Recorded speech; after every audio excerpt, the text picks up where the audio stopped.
Hi guys, it's me again. So this is lab 4, video 3. This one is about doing the basic manual grinding. This is a relatively short video. After that's going to be a video on the polishing. So why do we do, what are we going to do now? The next step here is the manual grinder. So we're going to be taking our material through 240 grit, 320 grit, 400 grit, and 600 grit sandpaper essentially. The grit number means the number of dots per square inch. So 240 grit, 240 dots per square inch.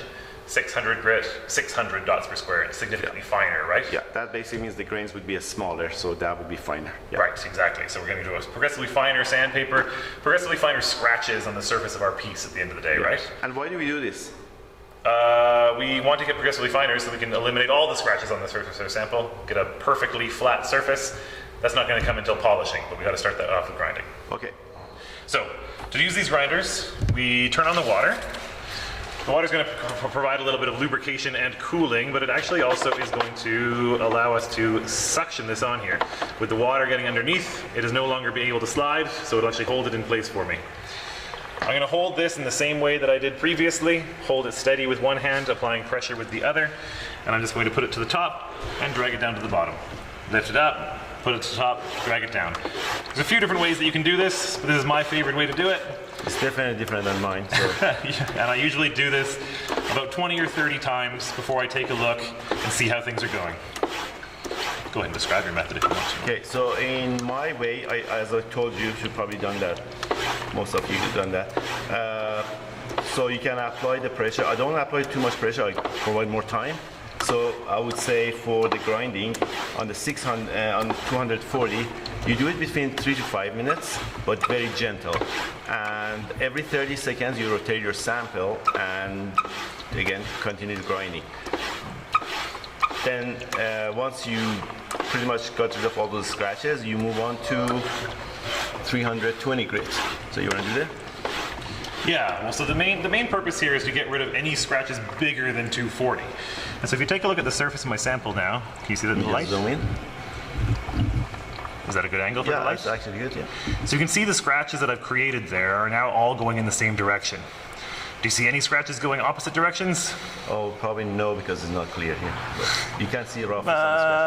There might be just a couple, which means that I would want to continue going and just make sure I eliminate those two. You can see the scratches on the bakelite in here. Let me just show it to you. So if you can see the kind of grooves formed on the bakelite, that's the direction of basically grinding, okay? So the idea is that let's assume that I have finished 240, everything looks perfect, and I've eliminated all the previous scratches. I'm going to want to rotate this so that my new scratches are going the opposite direction, and I'll do my 320 grit in exactly the same way. I keep on going here until it looks perfect, and then I do 400 until it looks perfect, and then I do 600 until it looks perfect. Okay. I'm not going to do that for the purpose of this video because it takes too long. Yeah, so for my students, once you've done 3 to 5 minutes here, then you move next to grade 40 to 320, and then for the lesser time. The thing is, if you do a really good job at 240, you would need less time on the finer grains. So continuing the same way Steven was doing it, you got to do grinding 3 minutes here, let's say.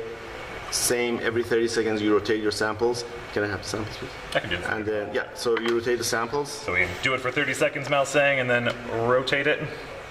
Do it for 30 seconds? Yeah. And then after maybe 3 minutes, you move to the 400 grit, the next one. So you repeat this one, same fashion, rotating every 30 seconds. And then you move to the last one, which is 600 grit. Either way that you choose to do it, the intention here is to get rid of all the scratches from the previous grit. Yeah. So and not creating new scratches. Chances are that if you really go rough on the sample surface, in my method, because we do gentle, you might create actually more scratches. So make sure you just apply enough force to remove the grooves, but not creating new grooves. Sounds good. All right. Next step is polishing.